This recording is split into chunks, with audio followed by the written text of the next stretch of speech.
le monde qui peut se vanter d'avoir eu les vêtements arrachés par une horde de fans se jetant à ses pieds, mais lui peut. C'est Daniel Lavoie. Oui!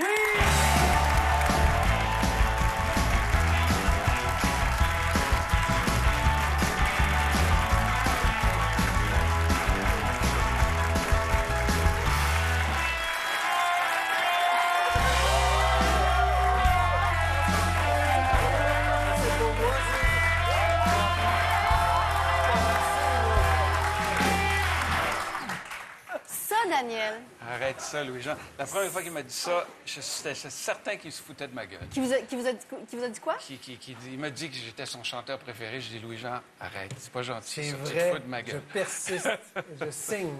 À chaque fois que tu viens, on recrée une bromance sur le plateau. Une bromance. Une amitié entre hommes. Et là, c'est tombé sur vous, Daniel Lavoie, l'affection de Louis-Jean. Ça fait longtemps, nous, on se connaît depuis quand même un sacré bout, là, oui. Est-ce que vous allez jouer au golf ensemble? Pas encore. J'aimerais bien ça, mais j'ai entendu qu'il est très bon. Moi, je suis très mauvais. Tu sais, il dit ça, il fait 8 et 9. T'imagines-tu, il doit... Non, mais il est oui, c'est ça, je fais très loin dans le bois, moi. Non, mais c'est vrai, on n'a jamais eu la... En fait, on ne s'est pas permis cette chance. On s'est pas permis ce luxe de temps. Et vous êtes rencontrés quand la première fois? Ou le moment où ça a cliqué, ou... Probablement pendant l'enregistrement des Hommes rapaillés, où on s'est vraiment reconnus.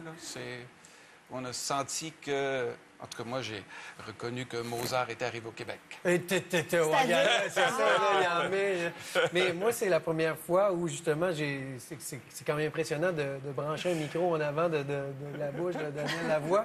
Puis j'ai compris à ce moment-là. C'est là que j'ai compris le sens de la vie. Non,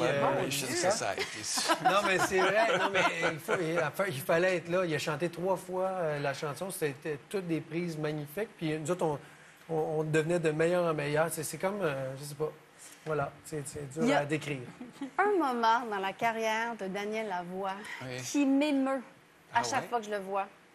1994, General Hospital. Voici un extrait. Ladies and gentlemen, I'm honored to play the first dance for Mr. and Mrs. Jagger Cates. Oh. This is so cool. I can't believe Danielle Lavoie is playing our wedding. This is amazing.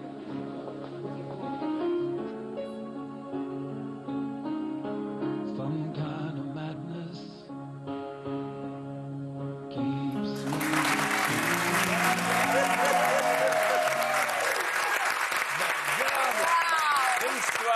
C'est une drôle d'histoire, ça. C'est quoi? Bien, j'avais une copine qui était réalisatrice de General Hospital et qui avait entendu une maquette que je faisais. J'étais à Los Angeles, je faisais des chansons, j'enregistrais un disque là-bas.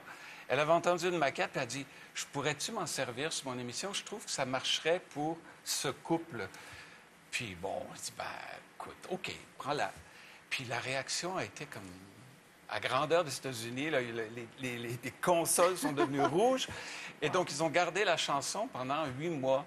Et ça jouait à chaque fois que ces deux-là s'embrassaient. Il y avait cette chanson-là qui jouait. Wow. Et donc, quand à la fin, ils se sont mariés, bien, ils ont dit, bien, il faudrait qu'ils viennent la chanter en direct. Alors, ils m'ont fait venir à Hollywood. Ça a été ma seule, d'ailleurs, apparition dans un téléroman.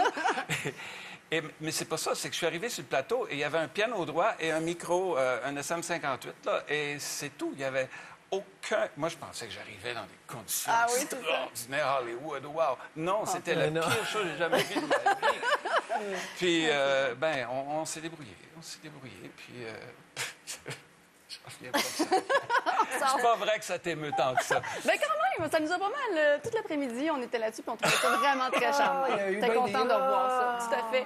Est-ce que c'est vrai, les vêtements déchirés et tout ça? Il y a eu un moment dans votre carrière en France? À la sortie de l'Olympia, quand j'ai fait l'Olympia en 88, les fans étaient assez...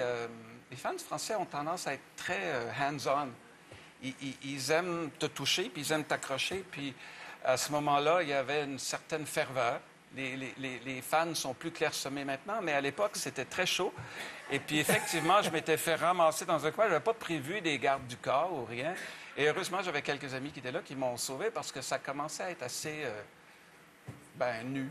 Très peu habillé. Commence à faire froid, faire froid un peu. Aujourd'hui, Daniel, on a annoncé que vous êtes porte-parole du Rosec et le thème, c'est Où la route mène, qui est une de vos chansons. Oui. Et qui ramène aussi à une anecdote que vous avez vécue avec un chauffeur de taxi à Paris. En fait, oui, mais ça, c'est pas à cause du Rosec. Je m'en suis servi pour un peu raconter pourquoi j'acceptais de faire encore de la chanson après toutes ces années-là. Mais je suis descendu de mon appartement un matin, puis le chauffeur de taxi m'attendait, et puis il me prend dans ses... Ah, mon chanteur, mon amour, ma vie!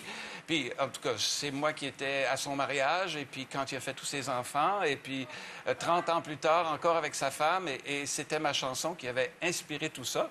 J'étais très ému. Ah ouais, je comprends. Et donc, j'ai dit, écoute, donc, ça sert à quelque chose quand même, les chansons. Ah vois? oui, Donc, ben oui, voilà. tout à fait. Donc, c'est pour ça que je suis encore vaillant et je pars sur les routes du Rosec cet été. Tout à fait. Donc, les salles de spectacle de l'Est du Québec, qu'est-ce que vous allez présenter comme spectacle? Et au Francophonie aussi, c'est un spectacle très, très attendu. Qu'est-ce que vous allez présenter? Bien, au Francophonie, c'est plutôt le spectacle Hommage à Piaf. Hommage à Je Piaf, vais chanter Je tout à me fait. ferai teindre en blonde. OK. Depuis le temps. Depuis le temps. Mais il n'y a pas de spectacle. Je pensais qu'il y avait un spectacle solo au Franco. Non, Donc, pas de ça, c'était l'an spectacle solo. dernier. Cette année, c'est un spectacle hommage Piaf. à Piaf. Et je fais aussi une petite apparition dans le spectacle des Sœurs Boulay. Mais c'est surtout donc un spectacle qui va se promener C'est un dans le spectacle Rosec. solo qui s'en va promener, roder des nouvelles chansons. C'est un spectacle qui va changer de soir en soir parce que j'ai envie d'abord de me payer la traite pour une fois de chanter les chansons des autres. Je vais faire le lièvre, puis je vais faire du Brel, puis je vais faire du Piaf, peut-être probablement. Puis je vais peut-être même essayer du Bachung. Et puis je vais faire du Lavoie, puis je vais faire plein de nouvelles chansons que j'ai envie de casser, puis voir si ça marche, si le monde aime ça, s'il n'aime pas ça. En plus de probablement quelques vieux hits, mais Et je suis un peu avoir- tanné de chanter de mes vieilles chansons, donc j'aime ça, essayer des nouvelles affaires. Donc, il pourrait y avoir un album de nouvelles chansons bientôt? Est-ce que c'est ce que j'entends? Oui, un nouvel album qui va se faire à l'automne, mais pas nécessairement ceux que je vais essayer cet été étrangement, parce que j'ai 2-3 projets en cours en ce moment, et puis celui-là, Ça c'est roule, peut-être hein? après. Ça roule, il arrête Ça pas de roule, venir. ça C'est pas que ça roule tant que ça, mais ça travaille fort. C'est vrai que je suis quelqu'un qui travaille beaucoup, et bon, ben, c'est... Et si vous pouvez aussi mettre la main sur Particularité, c'est le deuxième essai poétique de Daniel Lavoie. C'est vrai, on a vraiment l'impression de rentrer dans votre tête, dans votre Ouais. cœur, ouais. puis dans votre intimité, Oui, un peu petit à peu, travers. oui, quand même. Oui, c'est travers une ça. vision très particulière. J'ai essayé de prendre beaucoup de recul par rapport à tout ce qui se passe dans la vie, puis d'essayer de faire des textes qui sont amorales, c'est-à-dire qui ne rentrent pas dans la morale acceptée de tout le monde et qui regardent la vie autrement que dans tous les préjugés puis dans toutes les formules qu'on accepte sans vraiment y réfléchir tout le temps. Donc, c'est une vision un petit peu à côté. Et ça donne des petits textes poétiques qui atteignent leur cible. Je suis ravi. Daniel, il y a des gens qu'on aime beaucoup. Et quand on aime beaucoup certaines personnes, on a envie de leur rendre hommage. Et nous, ici, on a une façon toute particulière à l'émission de rendre hommage aux gens qu'on aime beaucoup. C'est par le biais de notre slameur maison. Voici François Coulombe-Giguère, juste pour vous, Daniel. Le vent qui souffle est une force très douce, aussi libre que solitaire, qui suit aucune route. La plaine manitobaine a enfanté Daniel, mais c'est faux de dire que nos âmes naissent toujours chez elle. Le village de Donray était peuplé de 200 personnes, moitié francophones, moitié anglo-saxonnes. Mais la langue de sa mère commençait à décliner. Elle lui offre très tôt celle du piano pour liberté. Les jésuites nourrissent son appétit pour les mots. Ses parents l'imaginent sur des terrains très libéraux. Mais dans une petite boîte à chansons nommée le sans nom, son talent commence à chanter plus fort que sa raison. La brise le pousse à l'est, là où le français foisonne. L'horizon est moins long, mais l'avenir rayonne. De retour à Donray, les choses ont trop changé. Sa maison, c'est le Québec, et devant lui, le monde entier. La chance a pris son temps, mais l'a récompensé. Le succès, c'est un coup de dé, faut juste pas trop penser. Nos âmes enveloppées par ta voix riche et pleine d'oxygène et de soleil, comme un chaud jour de plaine.